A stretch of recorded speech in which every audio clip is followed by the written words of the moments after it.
नमस्कार। श्री सिद्धि विनायक संस्थान में आप सबका बहुत बहुत स्वागत करता हूं। मैं दर्शकों, आज का जो विषय है हमारा पितृपक्ष। जैसे आप सब जानते हैं,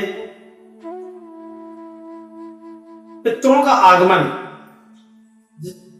हमारे पुरखा, हमारे पूर्वज इन दिनों में पृथ्वी पर भ्रमण करते हैं, आपके अपने घर आते हैं और कोई ना कोई रूप में आपसे जल, अन्न इत्यादि की इच्छा रखते हैं।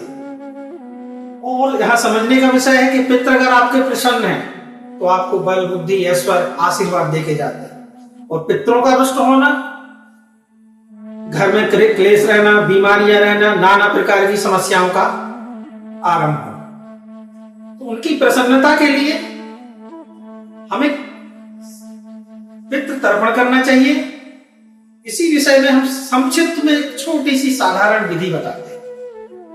सर्वप्रथम या तो सरोवर के पास चले जाएं, तीर्थाटन में चले जाएं, या कोई नदी है आसपास में वहां जाकर कर सकते हैं, या आप अपने घर में भी कर सकते हैं। अब इसके लिए सामग्री की आपको आवश्यकता है।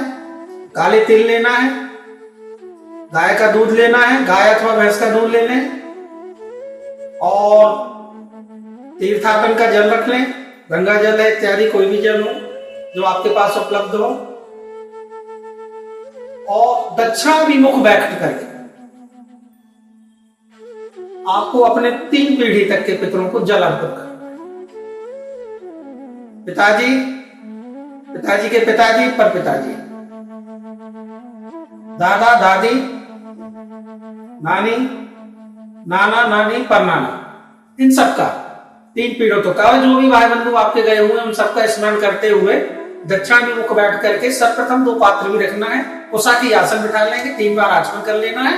और कुशा की बहुत बड़ी आवश्यकता है। कुशा के अभाव में आप दूध घास भी ले सकते हैं। जब आप दक्षिणाभिमुख होकर के बैठेंगे तो दक्षिण हाथ से अंगूठा और उंगली, बड़ी वाली तर्जनी, इसके मध्य से आपको जल देना है। सर्वप्रथम आपको अपना नाम, अपना गोत्र, जो पिताजी का गोत्र है, जिनके नाम से आप कर रहे हैं उनका अमुक नाम, अमुक गोत्र लेकर के तृप्यताम, तृप्यताम, तृप्यताम 3 बार जल जरूर देना है। इससे आपके पितृ प्रसन्न होंगे।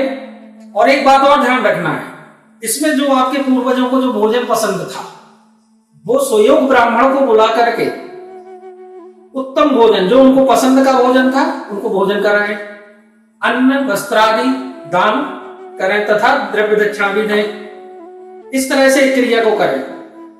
पितरों का आशीर्वाद आपके जीवन में आपकी प्रसन्नता के लिए, परिवार की सुख समृद्धि के लिए पूर्ण रहेगा। नमस्कार।